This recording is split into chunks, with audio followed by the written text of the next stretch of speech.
Mga kapwa ko mahilig sa sasakyan, pag-usapan natin ang isang mainit na usapin ngayon sa mundo ng mga sasakyan. Ngayon tatalakayin natin ang katotohanan tungkol sa lithium at kung bakit mas pinili ng Toyota ang hydrogen kaysa sa mga electric car. Una sa lahat, ang lithium.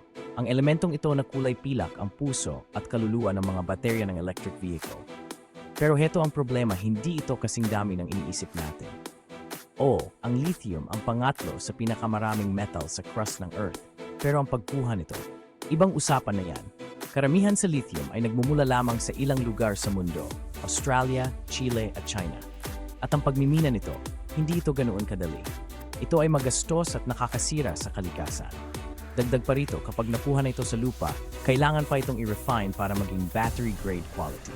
At dito na nagiging mahirap ang lahat. Ang kakapusan nito at ang hirap ng pag-refine ay nangangahulugan na habang dumarami ang mga electric car na ginagawa natin, mas nagiging mahal at limitado ang lithium. Ngayon, pag-usapan natin ang hindi masyadong napapansin, ang Toyota.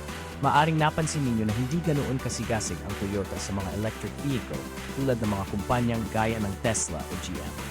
At heto ang dahilan. Naniniwala ang Toyota sa pangangalaga sa kalikasan pero mas pinagtutuunan nila ng pansin ang hydrogen fuel cells. Bakit? Dahil ang hydrogen, hindi tulad ng lithium, ang pinakamaraming elemento sa kalawakan. Ang hydrogen fuel cells ay lumilikha ng kuryente sa pamamagitan ng pagsasama ng hydrogen at oxygen at ang tanging nalilikha lang nito ay water vapor. Ibig sabihin, walang mapanganib na emisyon.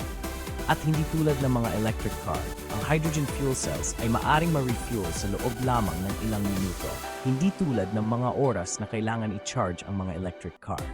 Isipin mo ang isang hinaharap kung saan maaari mong ma-refuel ang iyong hydrogen car ng kasing bilis ng pag-refuel mo sa iyong gas tank ngayon. Yan ang pananaw ng Toyota. Pero huwag nating kalimutan ang mga hamon. Ang paggawa ng hydrogen ay hindi ganoon ka-environment friendly sa ngayon. Karamihan dito ay nagmumula sa natural gas na hindi naman talaga environment friendly.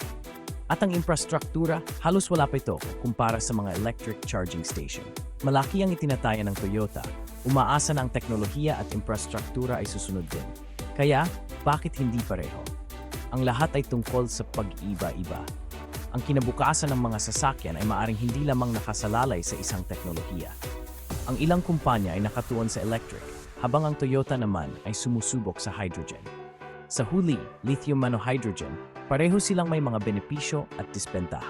Pero isa lang ang sigurado nagsimula na ang karera patungo sa mas magandang kinabukasan at magiging kapanapanabik itong panoorin.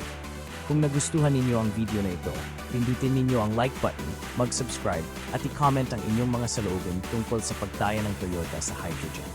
Hanggang sa susunod, mga kapwa ko mahilig sa sasakyan.